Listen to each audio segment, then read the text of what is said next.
Alors, c'est au château de Champlit. Moi, ça m'évoque, dans mon enfance, l'épicerie de Madame Augier, de la mère Augier, où on disait, à Menou.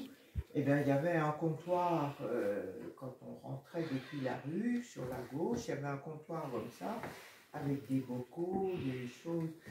Une balance comme ça, je ne me souviens pas qu'elle avait ça. Mais en tout cas, il y avait toutes sortes de choses de l'époque, évidemment, qu'elle présentait comme ça, sur ce comptoir.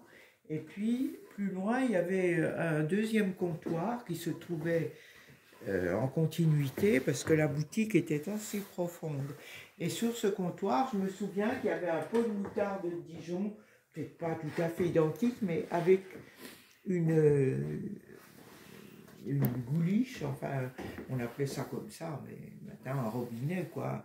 Et on pouvait venir avec son verre, parce que la mère Augier, elle n'aimait pas qu'on vienne sans ses sachets et sans son verre. On remplissait le verre à moutarde, et puis elle pesait. Elle avait donc une balance, mais je ne me souviens pas comment elle était, cette balance. On pesait, et puis on payait, évidemment. Et il y avait un autre comptoir en continuité. Là, c'était des vitrines avec les gâteaux, les bonbons, enfin des choses, puis des petits objets à vendre. Mais plus loin, il y avait un autre comptoir comme celui-là.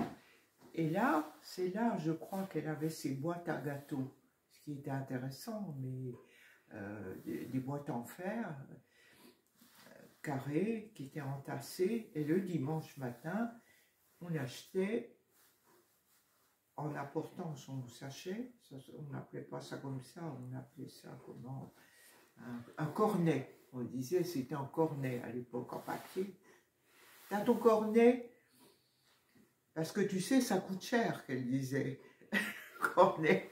Et on pesait, elle mettait les gâteaux dedans, puis les gâteaux cassés au fond, elle en goûtait un, parce qu'elle avait un dentier, je me souviens de ça, elle en goûtait un, t'en veux, puis elle te donnait les miettes, on ne disait pas non. Elle pesait, donc généralement c'était 250 grammes, et voilà. Enfin, beaucoup. Et il y avait des pains de sucre comme ça, là? Ça, je ne me souviens pas de ça, non. Peut-être qu'il y en avait, mais je raconte ça, moi j'avais 6 ans, 7 ans, hein, D'accord. il y a plein de choses qui peuvent m'échapper. Je me rappelle qu'en hauteur, elle avait les paquets de lessive, il y avait des cadeaux dedans. Et quand on voulait un paquet de lessive, parce que ça représentait un certain volume quand même, quelquefois, si on avait eu des cadeaux, le cadeau c'était un objet en verre généralement, une petite coupelle ou quelque chose comme ça, je ne me souviens plus les autres objets qu'il y avait. Elle ouvrait le paquet précautionneusement pour voir ce qu'il y avait dedans. Et elle choisissait ce qu'on préférait. Voilà. Et là, ben, le sabotier, c'était l'oncle Léon. Il avait tout le matériel, les sabots, et puis on choisissait les couleurs, la couleur, et puis la bride en cuir. C'était ça qui pouvait être joli, qu'on enviait quelquefois, mais le choix était limité parce qu'on n'avait pas beaucoup d'argent pour toutes ces fantaisies. Enfin, tout le monde avait des sabots, hein. Moi, j'ai eu des sabots comme tout le monde.